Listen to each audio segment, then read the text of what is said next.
excited to be here this morning. Thank you, Colonel Phillips. I've learned a lot this week just listening to our senior leaders. It's been encouraging. Sometimes you listen to your senior leaders and you're not encouraged. I didn't feel that way this week. Of course, you're standing here. But you can leave the room. I'll stay together. All right. So I have an interesting situation I've created for myself. I created a scenario where I have to look at my script in order to carry through with the exercise that I'm about to put you all through, which will become more evident to you in a moment. So if I look down, the point being is if I look down at my iPhone quite a bit, there's a reason, you'll see that quickly. All right, so over the past few days, we've heard a number of gold nuggets from our senior leaders. They've told us that we need to be amazingly good at what we do, that we've got to know where we're going, that we need to be aware that it's a natural habit for us to resist change, that we need to have a strategy and follow it. Because if we don't, how will we know where we're going? They've told us that core values matter, and that to move forward, we need to trust our younger folks to lead. We've been told that we've lost our technician competencies, and we need to do a better job preparing our people for mission success. We know that highly variable processes are unstable, that we've accepted a culture of normalization, of deviance, that we're not standardized, and it's hurting us. We've been told that we're not effectively measuring performance. And lastly, they've told us that our enemy is ISIS. It's not those of us who are in this room. So I'm here this morning to provide a course of action for the B enterprise on how we can address these problems head on. Namely, we need to embrace transformation. We need to be clear on our values. We need to implement global standardization through a governance system. We need to capitalize on already established DoD knowledge management solutions, and we've got to work together as a team. Okay, so to get things rolling, we're going to be giving out free money this morning.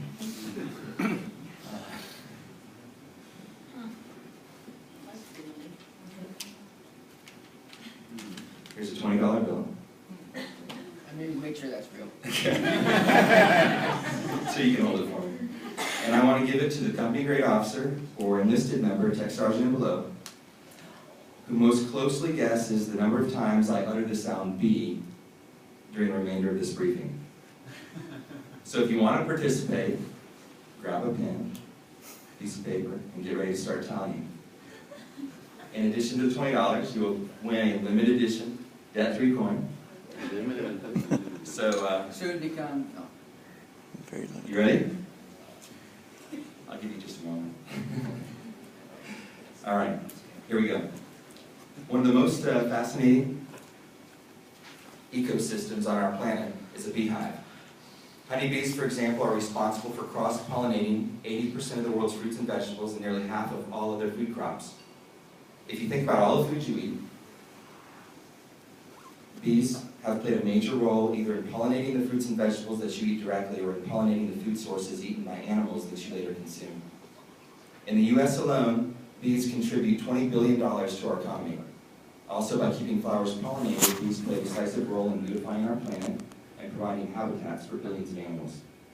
So it's no surprise then that the honeybees, with their sophisticated colonies and complex behaviors, are considered to be the highest form of insect life. In a real sense, don't we want the same thing? Don't we want the bioenvironmental engineering enterprise to cross-pollinate our world with occupational environmental health knowledge and expertise? Don't we want outsiders to look at us and be fascinated in how we plan and execute our mission? Don't we want everyone to know that we play a major role in the health of Air Force communities? And in fact, we want there to be absolutely no question in anyone's mind that we are indispensable in the products and services we provide to the Air Force. In 2007, In 2007, the Air University was tasked with conducting a series of long-range studies called Blue Horizons, which look 20 years ahead and provide a vision of what the Air Force must do today to prepare for future challenges. Each year, the study focuses on different themes, but the ultimate goal is transformation of the Air Force.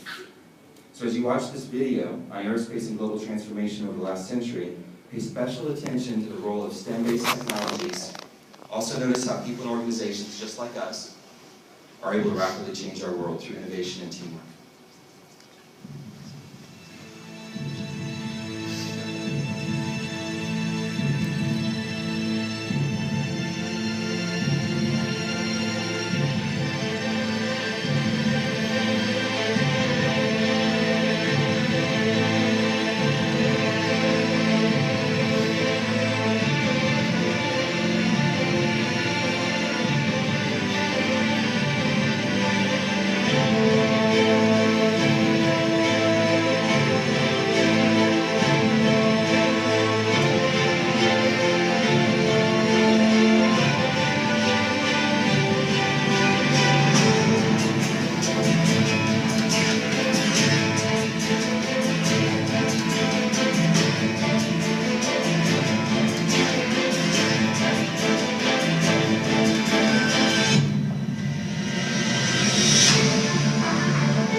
Video is that it clearly depicts that change is an integral part of our world. It also depicts that it takes individuals and teams to push the limits, to push the boundaries of where we are today and where we want to be tomorrow. It depicts the idea that time marches on, that if we want to make a difference in our flights, on our installations, and across our career field, the time is now for us to stand up, step out, influence the process, and shape our environments. The video also depicts that there are always vultures out there, waiting to take advantage of us if we don't stay engaged and wise on the realities of our business.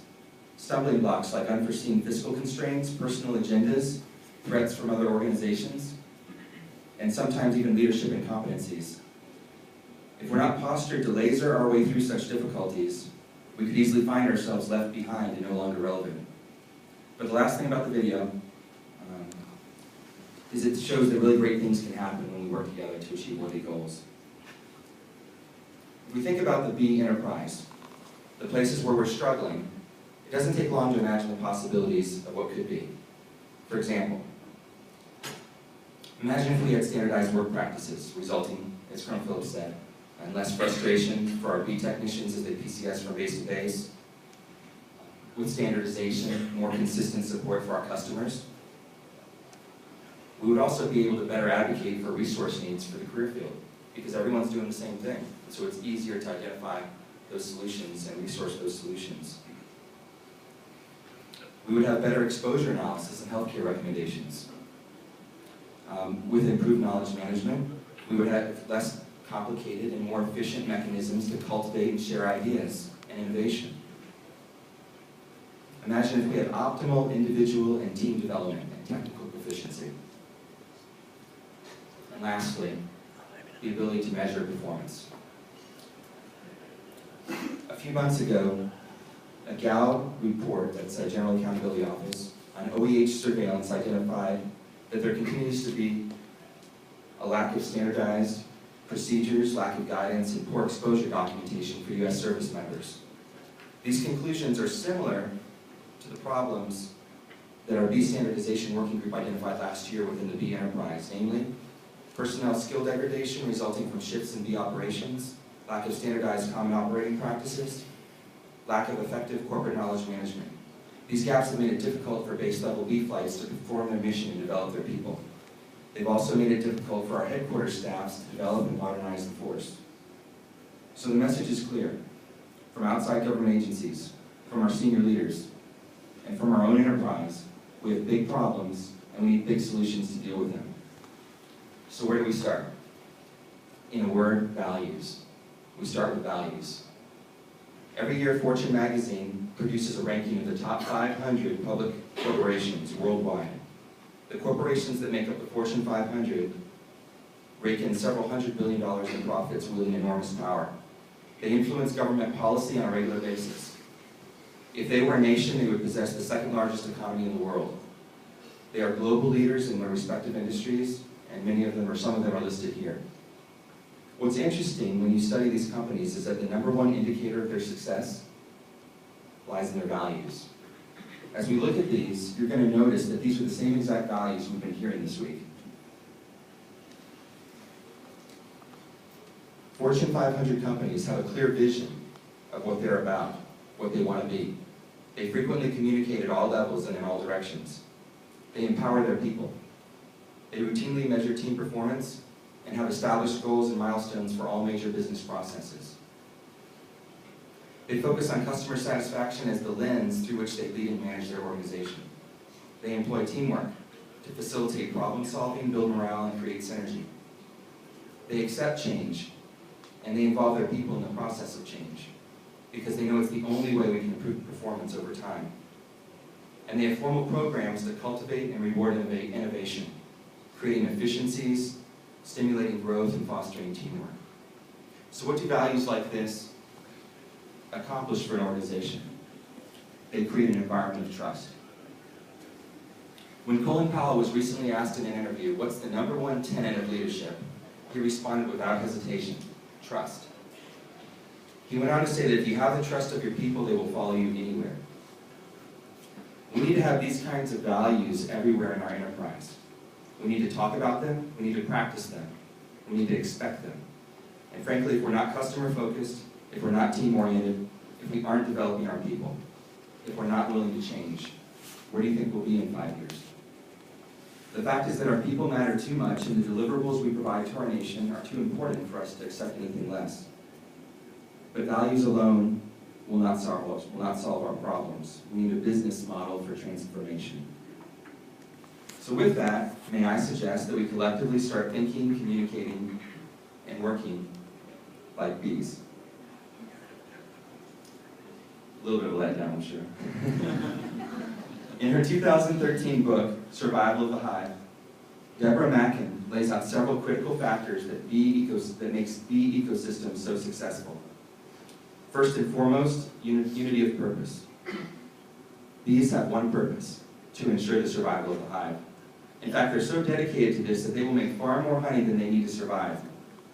This may not sound like a big accomplishment until you understand to make 1 pound of honey, it takes 300 bees visiting 2 million flowers and flying over 55,000 miles. That's more than 2 times around the world. And they do this to make 1 pound of honey. Think about next time you have a slice of toast, right? So bees will forage for nectar 16 hours a day, eventually die from wing burnout.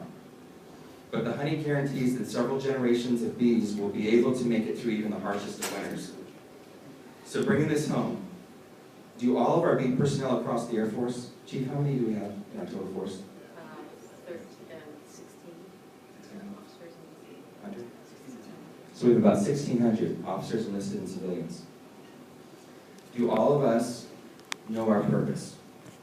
Equally important, are we all working together with one mind to achieve it? Second critical factor for success in their ecosystems: interdependent roles and clear lines of effort.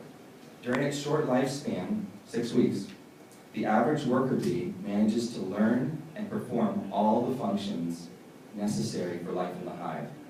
These functions are connected, and everyone knows what they need to do to maintain the health of the entire system. When they're only 1 to 2 days old, baby worker bees spend their time cleaning cells, starting with the one they're born in, and they keep the brood of baby bees warm. From 3 to 5 days old, they feed older larvae. From 6 to 11 days old, they feed the youngest larvae. From 12 to 17 days old, they produce wax, build combs, carry food, and perform facility manager duties. That was my own words. Brilliant. They have all the resources they need to be successful to perform these roles. From 18 to 21 days old, they serve guard duty, protecting the hive entrance. Then from 22 days old until their death at around 40 to 45 days, they serve as foragers, collecting nectar and water for the hive.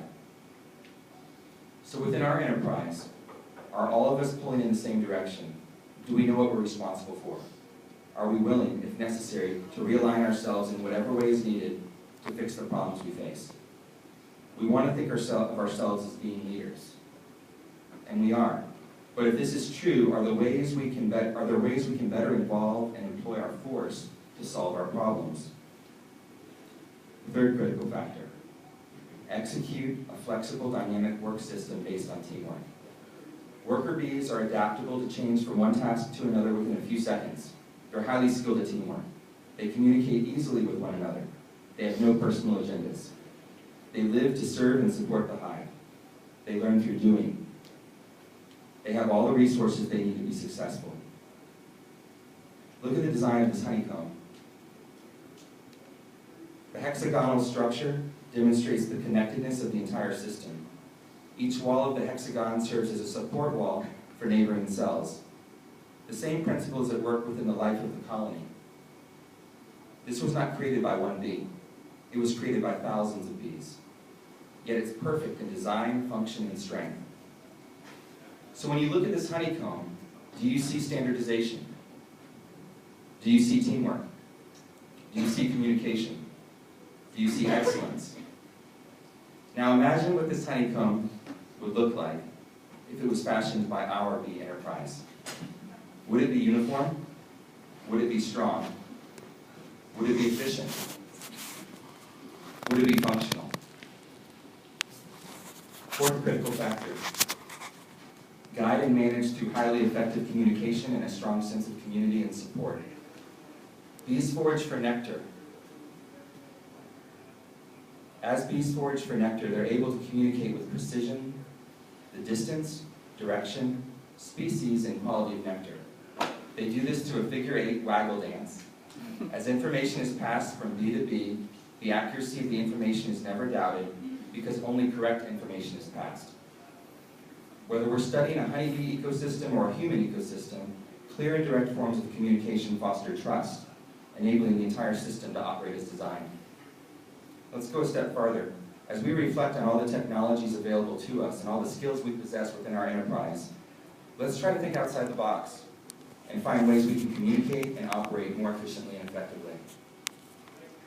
Fifth, knowing what needs to be done and when it needs to be done.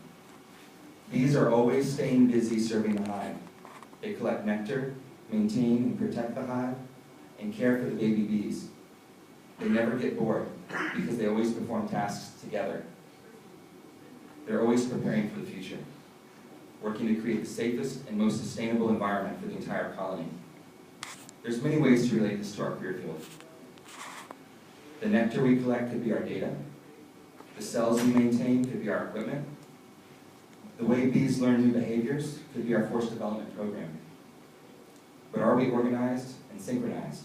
Do we have a management system in place to identify, prioritize, resource, schedule, and develop enterprise needs? And lastly, sixth thing, identify and fix problems in real time. A single beehive may contain as many as 60,000 to 80,000 bees. But no matter how many bees are in a colony, there's always one queen. You want to stand up for me?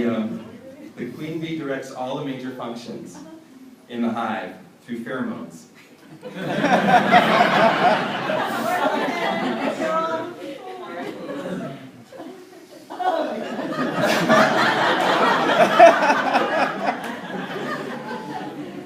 I've been doing that all week. Just so you know.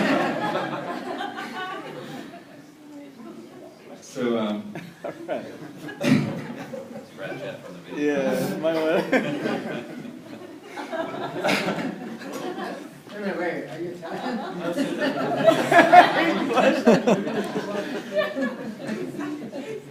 this method of communication is so effective that the queen bee is able to give understandable orders to the entire hive within a few minutes. We need to develop knowledge management systems that enable us to measure performance, fix errors, prove our value in real time. So here it is, our proposed business model for bee enterprise transformation. I will explain this in more detail in the next few slides, but these are the critical factors needed in our enterprise to take us to the next level. Values.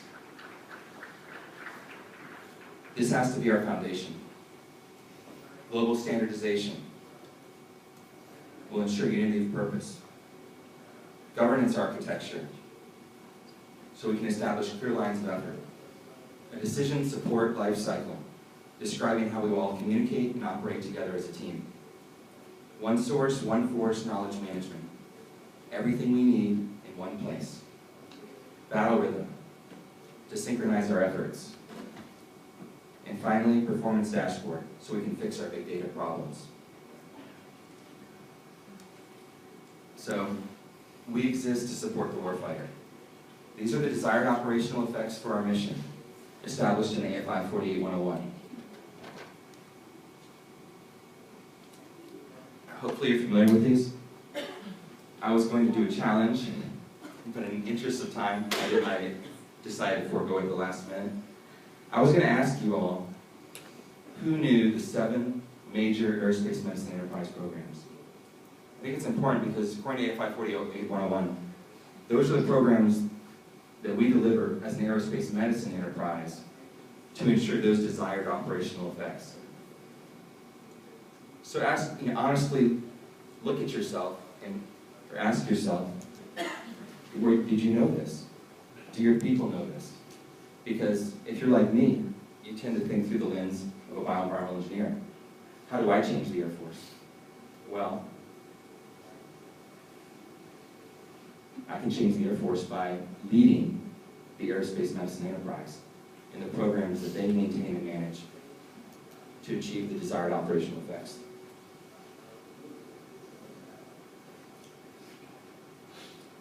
So how do we support? By delivering our bee capabilities exactly where they're needed. This starts at the task level with the lowest airmen. Everything they do should add value. Did you hear that? Everything our airmen do should add value. So it has to be done effectively and efficiently as possible. We can't do this without global standardization.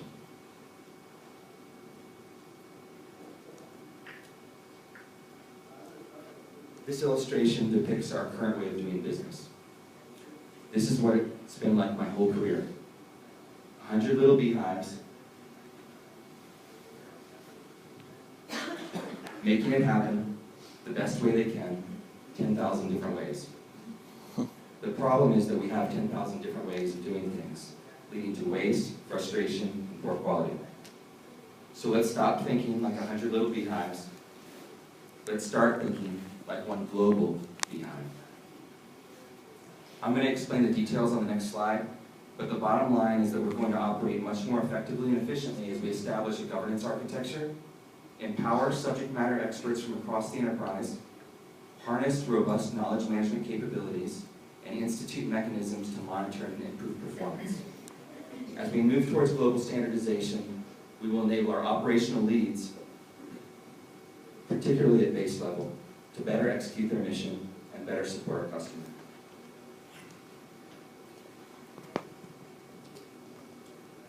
Okay, in front of you is our draft governance architecture.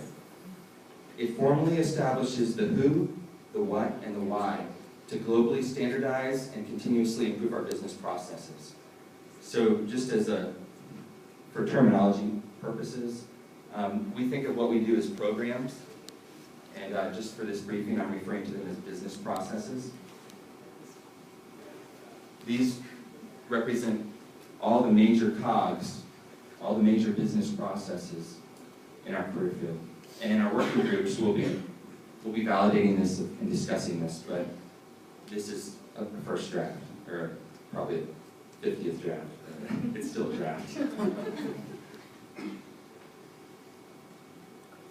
Everything that matters in our career field falls under a business process, such as those identified here.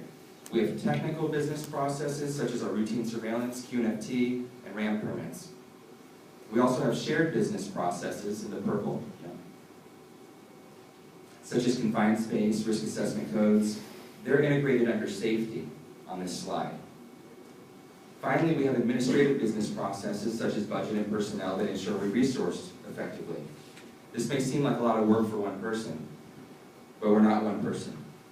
We have experts in our career field serving all over the world. Just look at all these posters. So let's team together, an operational lead and a technical lead, to take charge of these business processes, or each business process. We will appoint and empower them to ensure all the tasks related to our global business processes are standardized and continuously improved. Additionally, they will develop and monitor performance measures to assess program effectiveness, monitor inspection findings and enforcement actions for trend analysis, maintain a knowledge library in our beer locker, process best practices and lessons learned, needs and requirements. This one's especially important because this is how we're going to ensure rapid global innovation. All right, so I'm going to pick Major Lee. Major Lee, can you stand up? Sure. And my favorite guy in the room, Major Ferreri, can you stand up? Because I like to embarrass Major Ferreri. Who likes to embarrass Major Ferreri? Yeah. So Major Ferreri knows everything about our enterprise. I don't know if you're all aware of that. He's really good at occupational health and air sampling. And so Major Lee, would you entrust Major Ferreri to lead our enterprise in developing and continuously improving our air sampling business process? Well, this is the first time I met him. However, according to what you said, since he seems like to have the subject matter expertise in that area, yes, sir. Okay. I would too. As the general said, you guys can sit down.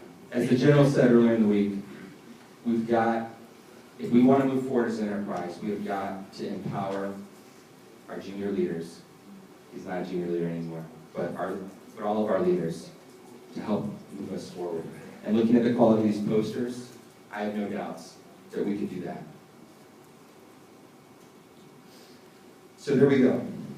Now we have a global focal point, Major Ferreri, who we can trust. This is empowerment, and this is what we need to take it to the next level. To ensure accountability, refinement, and proper coordination, let's identify program group owners, that's one layer above, to oversee all the business process owners within their respective program groups.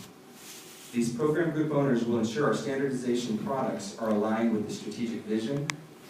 Also, because our governance architecture is a teamwork-based approach, they will be empowered to commission working groups, obtain feedback from the enterprise, and interface with our special advisory groups, such as radioisotope committees, FSAM, etc.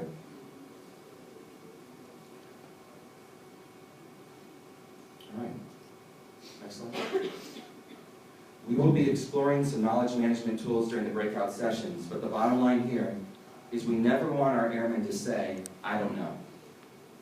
The resources we need to fulfill our mission must be readily accessible, and there should never be any confusion on where to go. There are innovative A6 compliant knowledge platforms out there we can administer without outside help. But first we have to agree on a governance architecture. Next slide. As we begin to transform, there will be many cogs spinning at the same time. So under this scenario that I've created, if we appoint Major Ferreri as the air sampling guy, and Major Shira as the laser guy, and Major Lee is ventilation guy, and they're all trying to improve processes, it's kind of exciting. if we're all working together, improving processes across the entire spectrum of of our enterprise. Obviously, the danger is we've got a lot of things going on. It's going to require synchronization. We need a system to manage this. This is an example of a Gantt chart, which is commonly used for scheduling and is a resource that is available to us on our SharePoint. All of the continuous improvement projects that are being orchestrated by our business process owners will be managed here to help us set milestones and stay on track. But before we can execute this, again, we need to nail down a governance architecture. And this is an example of one of the products we envisioned for our B dashboard. This is a critical performance measure for our respiratory protection program business process. Specifically, it measures fit test currency. This report is especially useful because it provides a quick look on program status no matter what your role is in the enterprise. This is a doors-based PDF report for business objects that can be pushed to our email inbox on a regular schedule. This screen provides an Air Force-wide summary by MAGCOM. You can see that it provides situational awareness to Colonel Phillips and our MAGCOM Bs on the data quality that's indoors. So my experience is most bases are above 80% on the respiratory protection program currency, and usually 90%, 95%. That's the data that was indoors a couple months ago. So you can see there's some issues. We can talk about in question and answers if you want to. Next. This is the same report, but a drill down of one MAGCOM. Provides the MAGCOM lead with situational awareness on how effectively his bases are executing a respiratory protection program. This is real data. Drilling down farther, this screen has all the RPP industrial shops on a specific installation will enable the B flight leadership to have improved situational awareness on program compliance. Finally, who's the most important person in the process? The RPP program manager at base level. So there's a final screen that identifies who the overdue respirator wearers are to drive the program to 100%. If we had a dashboard that was able to give reports like this to our program managers on a weekly basis, what's the likelihood that we would have an outstanding respiratory protection program? Because everyone along the chain is aware of our performance, and we can engage wherever we need to fix it. Excellent. So in closing, I believe there's 10 must-haves as we think about and implement transformation in the B enterprise. First, we have to want this. Good things in today's business world don't happen by accident. We're a STEM-based profession. No other AFSC is better qualified to deliver our services to our forces than us. Our job is to plan and execute our mission with integrity, service, and excellence. Second, we already know what the problem is. When I came into the career field, we prided ourselves, as Colonel Phillips said earlier, as being creative problem solvers. I know we can fix this. Third, we have to know who we are and what makes us unique. As we talk about and live our values, it creates an environment of trust, innovation, and excellence. Fourth, unity of effort is a fundamental premise in any military organization, but it takes more than a uniform in an AFSC. We need trust and values, but we also need to know where we're going. We need to know how to get there as a team. Fifth, we're wasting so much money, time, and energy and enthusiasm operating as 100 isolated beehives. I've worked at base level in every active duty command except AMC, 7 different bee flights. Yet we keep building and fixing the same stuff over and over again. Everywhere I go, technicians express their frustrations about this. They see the value in global standardization, and we should too. Sixth, let's not be so quick to throw money at problems we can solve ourselves. We have brilliant engineers and technicians across the world. We need to leverage them to accomplish team goals. Seventh, the information management tools are out there, but we need to capitalize on them to best accomplish our mission and develop our force. We need to stay on target. We need to know what's coming down the pipe. This will become more and more important as our division of labor expands. Ninth, you can't manage what you can't measure. You all saw those reports on respiratory protection. If we're not measuring that, if we're not sharing that information, we can't manage it effectively. We're a data-driven enterprise, but how much of that data are we really measuring? Lastly, we can shape our world, but we've got to do it with the right attitude, and we've got to work together. All right, next slide. So with that, how many participated in this exercise? Okay, looks like we got about 15. All right, so just shout out your numbers as I walk by. 92. 75. 84. 91. 68. 83. 83.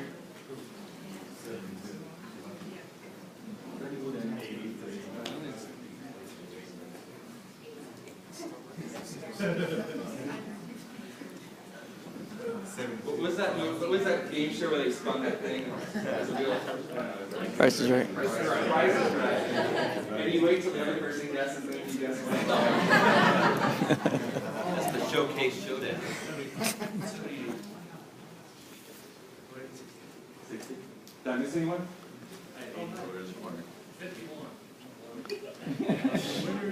1. Right there. I only got 40.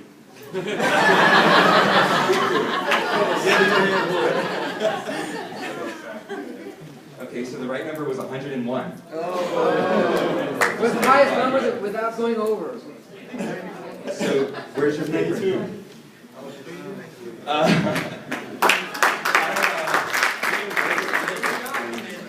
That's awesome. You didn't write it down. Was it indoors? How'd you get this? You didn't document it, you didn't do it. All right. All right. So you get a picture? Oh. Yeah. It's important stuff. Don't take a picture. There you go. So who's paying off who's?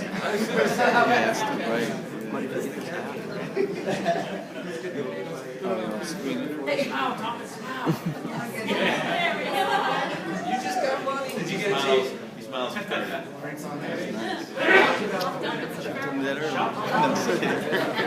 You should have took pictures.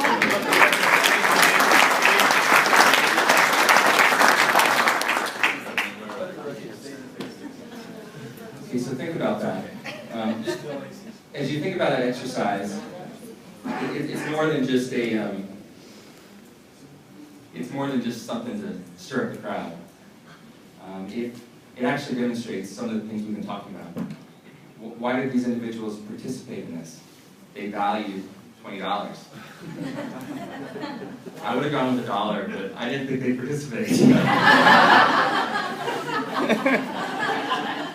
And so I threw the coin in for a bonus, and I got to get rid of those because those are limited edition and we're going away. It's kind of an inside joke. So he valued the $20. He valued the coin. So what did he do? He paid careful attention. And all of you, you paid attention. You tried to do your best to get that number right. Now, I heard someone said 40 up here, so I don't know who's paying attention very well. I started taking notes, that's the problem.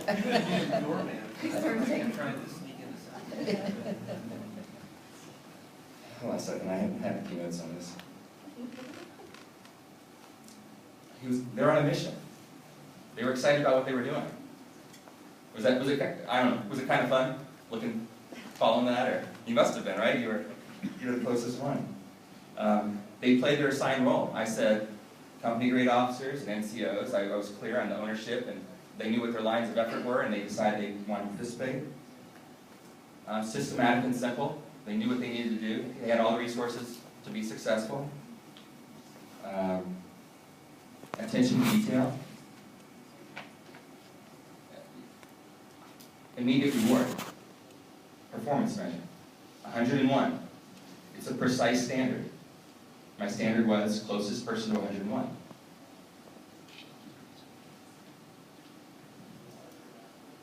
And it took a level of dedication. I mean, we did this, we've been here for what, 30, 35 minutes. While everyone else is just enjoying the brief, his mind's going crazy thinking about every time I say the word be. It takes a required level of discipline, right? And the last thing, I've kind of already said, our people will give their time, energy, and attention to the things they value. They will protect what they value. So the more we can add value to our enterprise and everything we do, the more good things will happen. So that's all I have. Time for questions, I hope.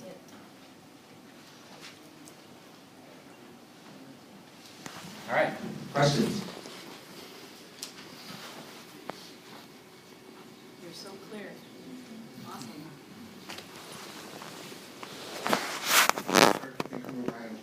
So this sounds interesting, but it almost seems like it's a duplication of effort, because it sounds like the system is going to be separate from those when we have some of the data, maybe not perfect, that we can pull out of those. How are we going to try to streamline that so we're not looking at 10 different matrices for the same item? Right. So I think the answer I would say is that we have different information management systems that serve different purposes. If you want to get an AFI,